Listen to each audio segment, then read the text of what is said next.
नमस्कार, मैं हूं आशुतोष और आप देख रहे हैं सत्यहिंदी.com। सत्यहिंदी.com के खास कार्यक्रम आशुतोष की बात में आपका स्वागत है। भारत और चीन की सीमा पर इस वक्त काफी तनाव है। हालांकि इस वक्त की जो खबर आ रही है उसके मुताबिक दोनों तरफ की सेनाओं ने कुछ अपने अपने जगह से पीछे हटने का काम शुरू किया है और इसको लेकर यह कहा जा रहा है कि भारत और चीन की सीमा पर जो तनाव है उसमें कुछ शिथिलता आई है और एक तरीके से ये भी कह सकते हैं कि दोनों देशों के बीच में एक समझ भी बनी है कि इस तरीके का सैनिक तनाव जो है वो शायद ठीक नहीं है। लेकिन चीन जो भारत की सीमा पर 60 वर्ग किलोमीटर तक अंदर आ चुका है, क्या वो पूरी तरीके से भारत की सीमा के अंदर से जो आया है वो बाहर निकल जाएगा और क्या इसके पीछे कुछ और खेल तो नहीं है? इन सब चीजों को समझने के लिए इस वक्त हमारे साथ हैं हमारे वरिष्ठ साथी और शीतल पी सिंह जी। शीतल जी, जो ये खबरें आ रही हैं कि भारत की सेना और चीन की सेना दोनों ही करीब 2 से 2.5 किलोमीटर तक पीछे हटी हैं, इसको आप किस नजरिए से देख रहे हैं? देखिए, ऐसा ही डोकलाम में हम लोगों ने देखा था। इस बार ये लगता था कि राजनीतिक हस्तक्षेप से ही ये तय होगा, जैसे पिछली बार भी हुआ था, क्योंकि सैनिकों के जो प्रमुख लोग हैं उनकी बातचीत 6 तारीख को जब हुई थी, उसके बाद जो प्रेस नोट दोनों तरफ से आए थे उनमें कोई स्थिति साफ नहीं हो रही थी। तो निश्चित तौर पर बहुत उच्च स्तर पर राजनयिक हस्तक्षेप इसमें हुआ है और उसके बाद जो नतीजे आए हैं, अभी हमारे पास चीन का वर्जन आ जाए जो उनका आधिकारिक वर्जन है, तब एक स्थिति स्पष्ट होती है, क्योंकि डोकलाम में ऐसी स्थिति बाद में स्पष्ट हुई थी। और उसमें यह हुआ था कि भारत ने पहले प्रेस नोट जारी किया था और भारत ने यही कहा था जो अभी कहा जा रहा है कि दोनों सेनाएं अपनी स्थिति से पीछे चली जाएंगी। लेकिन चीन के प्रेस नोट में वो बात उतनी सफाई से नहीं कही गई थी। ये जरूर कहा गया था कि फिलहाल एक राय बन गई है और उस राय का आदर करेंगे और दोनों लोग एक दूसरे को कोऑपरेट करेंगे, कुछ इस तरह की भाषा उन्होंने की थी। और हम लोगों ने उसके बाद देखा, उसके बाद रिपोर्ट्स आई कि चीन उस समय थोड़ा सा पीछे गया, लेकिन बाद में उसने वहां हेलीपैड और सड़क वगैरह का काम पूरा कर लिया और अपना जो इंफ्रास्ट्रक्चरल वर्क जो वो करते हैं वो उन्होंने पूरा कर लिया। अब हमें नहीं मालूम कि इस बातचीत में सचमुच में क्या नतीजा निकला है। अगर बिल्डअप कम हुआ है तो ये पोस्चरिंग थी ही।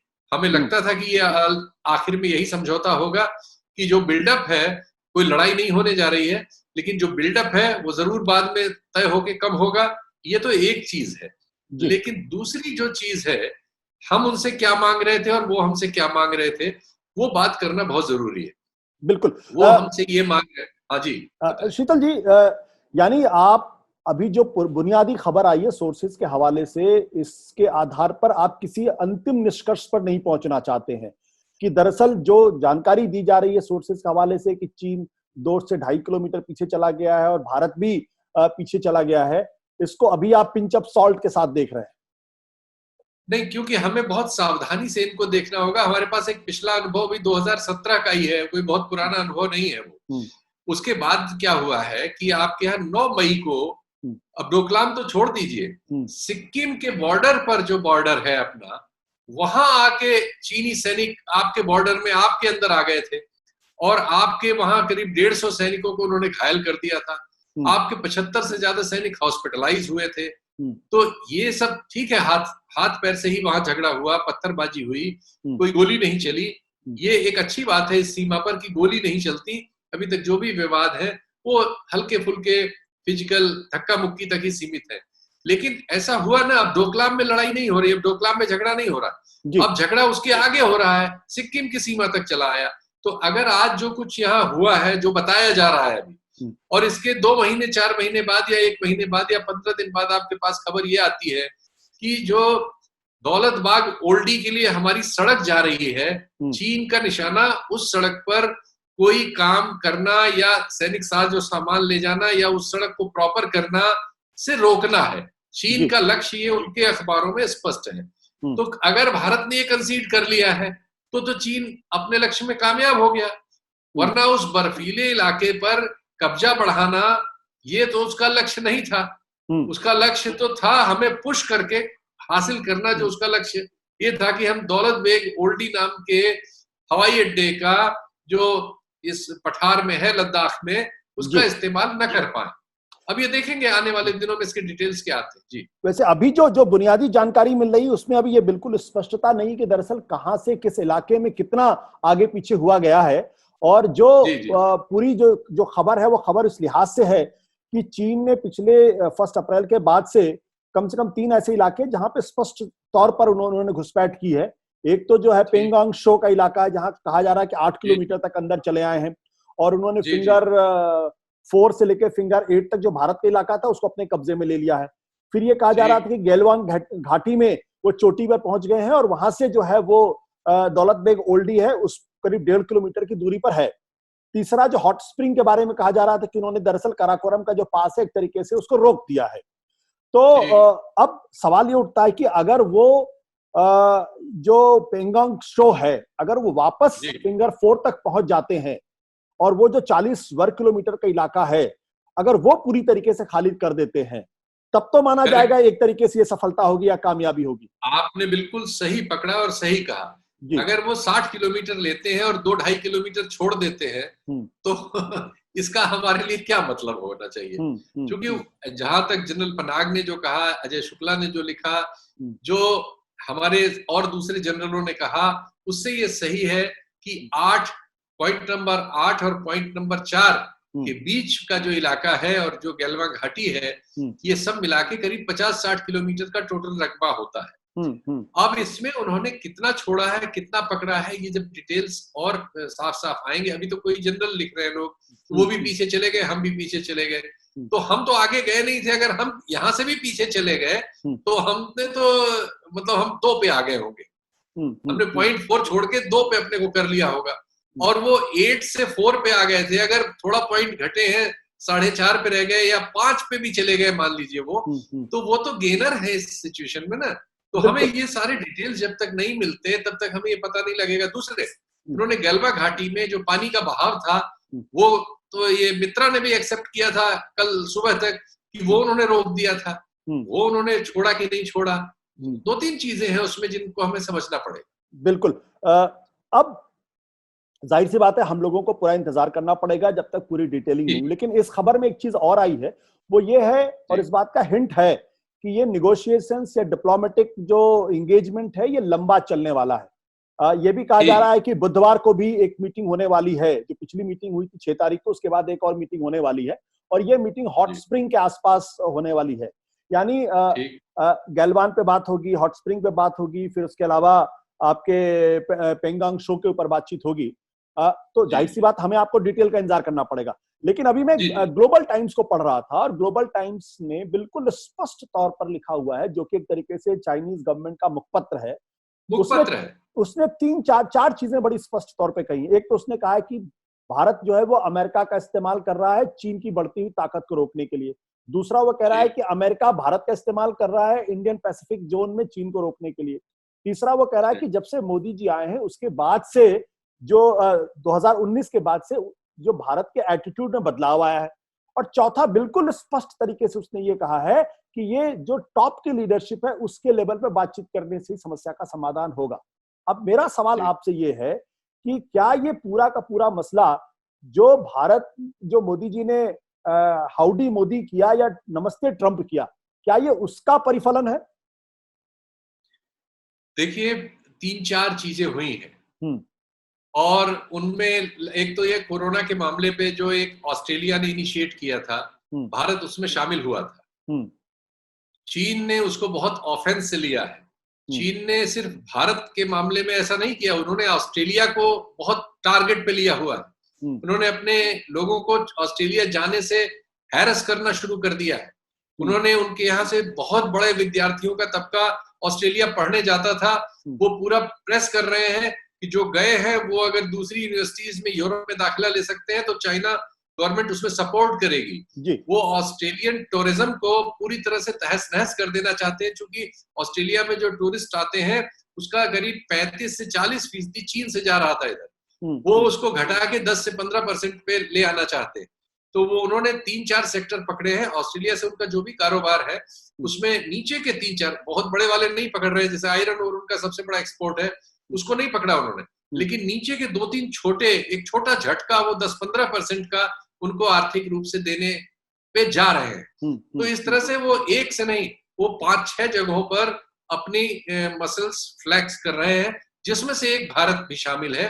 और भारत से उन्होंने एक जगह नहीं किया, 3-4 जगह उन्होंने आके कॉर्निश की। सिक्किम में किया, फिर यहाँ किया, लद्दाख में ही 3 जगहों पे किया। तो वो धीरे धीरे अपना, लेकिन उसी ग्लोबल टाइम्स में कल वाली जो रिपोर्ट है, कल रात की लास्ट मैंने देखी थी, उसमें लास्ट पैरा में जिस्ट है, वो जिस्ट यही है कि अगर आप इसको, ये जो ओल्डी नामक हमारा जो एयरपोर्ट है, अगर उसको इस्तेमाल करने के लिए सड़क इस्तेमाल करेंगे तो चीन इसको ऐसे नहीं बर्दाश्त करेगा। तो उस मामले पे क्या हुआ ये देखना, वो एक सामरिक मामला है, बहुत महत्वपूर्ण। बिल्कुल। दरअसल बहुत बड़ा दिलचस्प था जो ग्लोबल टाइम्स लिख रहा है। जैसे वो कह रहा है कि भारत अगर G7 के एक्सपेंशन के बारे में सोच रहा है, अगर वहां जाने के बारे में कह रहा, तो आग से खेल रहा, मतलब एग्जैक्ट वर्ड मैं आपको बता रहा हूँ। वो कहता है कि G7 के से एक्सपेंशन जो करने की बात कर रहा हूँ, आग से खेलने की बात कर रहा है। फिर वो कह रहा है कि जो ये आप क्वाड, जिसका अभी आपने जिक्र किया, ऑस्ट्रेलिया वाला, यूएस, इंडिया, जापान और ऑस्ट्रेलिया का, और उसने इस बात का भी काफी तवज्जो लिया है कि जो अभी पिछले 2-3 दिनों पहले जो मोदी जी ने स्कॉट मॉरिसन के साथ जो मीटिंग की ऑस्ट्रेलिया की, कि ये जो आप जो हमारी जो किलेबंदी कर रहे हैं, ये मैं समझ रहा हूं कि आप हमारी किलेबंदी कर रहे हैं, और उसको ये भी लगता है कि आप दरअसल अमेरिका के इशारे पे ये सारी चीजें कर रहे हैं। तो दरअसल सच्चाई, उसमें एक बड़ी सच्चाई ये है कि Australia, Japan, south Korea, America, ये तो एक जमाने से साउथ चाइना सी में चाइना के साथ आजमा चुके हैं, और आजमाने पे इनको कुछ हासिल नहीं हुआ है। हासिल क्या हुआ है कि वो जो एक मिस्चीफ रीफ थी, जो पहले समुद्र में जाल की तरह थी, जिसमें कोई आदमी खड़ा भी नहीं हो सकता था, नाव रुक नहीं पाती थी, उसको उसने पूरे द्वीप में बदल दिया। ये लोग वहीं देखते रह गए। अब वो एक सैनिक द्वीप है, जिसपे उसका एयरपोर्ट है, जिसमें उसकी जमीन से हवा पे मार करने वाली मिसाइलें लगी हुई हैं, गन्स लगी हुई हैं, उसमें जहाज और बेड़े रुकते हैं। वहां 5-5 मंजिला कई भवन बन चुके हैं, जिसमें उनकी आर्मी बाकायदा वहां पड़ी हुई है, आर्टिलरी पड़ी हुई है। तो चाइना को रोकने में ये लोग तो पहले से असफल हैं। भारत तो कहीं टिकता नहीं है, और उसमें वो भारत को बीच में ला के, सिवाय चाइना के सामने एक चारे की तरह से पेश करने के अलावा, अपनी जरूरतें भारत के कंधे पे पूरी ये पश्चिमी देश कर रहे थे। तो क्या जी, हमने क्या मोदी सरकार ने ये गलती की क्या, कि जो हम बहुत ज्यादा अमेरिका के करीब हो गए, या जो ऑस्ट्रेलिया को एंगेज कर लिया, या G7 को एंगेज कर लिया, और ये चाइना को लगा कि आप भारत जो है दरअसल हमारी किलेबंदी कर रहा है? क्या ये पॉलिसी के लेवल पर गड़बड़ी हुई है? ये एक बहुत बड़ा स्टेटमेंट होगा कि उनसे कह दिया जाए कि पॉलिसी के लेवल पे गड़बड़ी की है, लेकिन हम ये तो कह ही सकते हैं कि इसके नतीजे हमारे कोई फेवरेबल नहीं हुए। अब होगा ये कि इसका फायदा पाकिस्तान को मिलेगा, जो बुरी तरह से वैसे तबाह था। चीन उसकी ज्यादा और मदद करेगा। चीन के उससे भौगोलिक रिश्ते भी हैं, आर्थिक रिश्ते भी हैं, दूसरे तमाम रिश्ते हैं, और चीन उसकी मदद को तुरंत खड़ा हो सकता है। हमारी मदद को ना ऑस्ट्रेलिया आ सकता है, ना ब्रिटेन आ सकता है, ना अमेरिका आ सकता है। सब ज्यादा से ज्यादा कुछ हमें हथियारों में मदद कर सकते हैं। कोई हमारे साथ आके लड़ाई नहीं लड़ सकता है। वो अपनी लड़ाई लड़ने की जगह छोड़ छोड़ के अफगानिस्तान वगैरह से भाग रहे हैं, तो हमारी लड़ाई वो क्या लड़ेंगे? वो सीरिया से भाग रहे हैं, वो सब जगह से विड्रा कर रहे हैं। तो एक तो हमारा ये, अब जो भी परसेप्शन इसको बनाने वाले हैं, कैसे ऐसा परसेप्शन बनाते हैं वो जाने, लेकिन एक प्रैक्टिकल ढंग से आप देखें तो भारत के ये हित में कैसे हो सकता है कि दो बॉर्डर पे वो अपने इतने टिकलिश इश्यूज के होते हुए दोनों बॉर्डर्स पे शांति लाने की जगह अशांति को न्योता दे। आप इसको इस तरह से सोचिए, अगर हमारे किसी भी काम से ये अशांति को न्योता हुआ ना, हमें इससे क्या फायदा हुआ? हमारे सैनिकों से हाथापाई हुई, हमारे लोग घायल हुए, हमारी सीमा में घुस आए, फिर हमने बात की। अब मान लीजिए वो थोड़े पिछड़ भी जाते हैं, इससे हमें क्या हासिल हुआ? हमारा कोई गेन हुआ? और अगर इस दबाव में कहीं हम अपने उस सैनिक हवाई अड्डे का इस्तेमाल नहीं करने की बात अंदर से मान लेते हैं, जो प्रैक्टिकली तो बाद में खुलेगी, जब हम पाएंगे कि वहां कोई जहाज उतर ही नहीं रहा है, कोई जा ही नहीं रहा है, सड़क पे काम रुक गया है, तब हमें कुछ महीनों बाद पता चलेगा। दरअसल अगर ऐसा हुआ होगा, अभी तो सरकार बताएगी नहीं, क्योंकि सरकार तो इस मामले को शुरू से छुपाने में लगी थी। वो तो मतलब कुछ बोल ही नहीं रही थी कि हमारे यहाँ कोई घुस आया कि नहीं आया। ये तो मीडिया के कुछ हिस्से और विदेशों की खबरें बता रही थी। बट आपने मीडिया का जिक्र किया। अभी तमाम जो मीडिया वाले तो बड़े खुश हो रहे हैं कि देखिए, हमने तो चीन को जो चीन की चोरी पकड़ी गई, ये हैशटैग चलने वाला है। मैं आपको बता रहा हूं अभी से कि चीन की चोरी पकड़ी गई। और देखिए बीजेपी ने कितनी बड़ी विजय हासिल कर ली, और मोदी जी के रहते हुए देखो हमने चीन को परास्त कर दिया। ये मैं आपको वार्न कर रहा हूं, अगर अभी आप वो टीवी चैनल अगर आप ऑन करेंगे तो आपको मिले, क्योंकि मेरे पास एक फोन आ चुका है। एग्जैक्टली यही है हमारी तो गजब समस्या है। बताइए, हमारे 175 सैनिक सिक्किम में पीटे गए हैं लिटरली, और हमें इससे बड़ी शर्म की कोई बात होगी? और हम झूठी अफवाहें चला रहे हैं व्हाट्सएप से और इधर उधर से, उसके आधार पे खबरें बना रहे हैं। हम अपनी बाउंड्री में थे, जबकि वो घुस आए थे हमारे यहाँ। अभी ये 9 तारीख की बात है, 9 मई की। जी जी जी। ये लेकिन हम चूंकि खबरों को गायब कर देते हैं और कर देते हैं, हम एक पुरानी आईटीबीपी की क्लिप दिखाते रहे जिसमें एक हमने चीनी को पीट दिया था। ये तो अब तो आप कुछ भी कर सकते हैं। बहुत जल्दी आप देशद्रोही घोषित होने वाले हैं। मैं तो घोषित हो चुका हूं, आप भी देशद्रोही घोषित हो जाएंगे। अब आपकी सोहबत में यही सब होगा। खैर, हमारे दर्शकों के लिए जो महत्वपूर्ण बात यह है कि कम से कम भारत और चीन की सीमा पर जो तनाव लंबे समय तक पिछले 2 महीने से था, अगर उसमें कमी आती, अगर उस तनाव में शिथिलता आती, तो ये एक भारतवासी होने के नाते हमारे लिए एक अच्छी और सुकून भरी खबर है। लेकिन उसमें हमें ये देखना पड़ेगा कि दरअसल हमने चीन के सामने कितना खोया है। क्या चीन वाकई अपनी उन्हीं पोस्ट पे चला जाएगा जहां से वो अंदर आया? अगर वहां तक नहीं जाता है और अगर कुछ 2-4 किलोमीटर अगर छोड़ भी देता है, तब भी यह भारत के लिए कोई बड़ी इज्जत वाली बात नहीं होगी। इसलिए अभी हमें इस बात पे बहुत जल्दबाजी करके बहुत खुश होने की जरूरत नहीं है। हमें देखना होगा कि कितना पीछे गया है, और वाकई में जहां से आया वहीं गया है या नहीं गया है, और इसके पीछे की बार्गेनिंग क्या है, बातचीत क्या हुई है। जब तक उन चीजों का खुलासा नहीं होता, तब तक हमें फिर भी थोड़ा सा संयम के साथ काम लगना पड़ेगा। शीतल जी, बहुत बहुत शुक्रिया हमसे बातचीत करने के लिए। ये थे शीतल सिंह, पी सिंह, जिन्होंने आपको चीन के बारे में बहुत सारी जानकारी दी है। नमस्कार, धन्यवाद, शुक्रिया। सत्य हिंदी के और वीडियोस को देखने के लिए हमारे YouTube चैनल को सब्सक्राइब करें और सीधे नोटिफिकेशन पाने के लिए बेल आइकन दबाएं।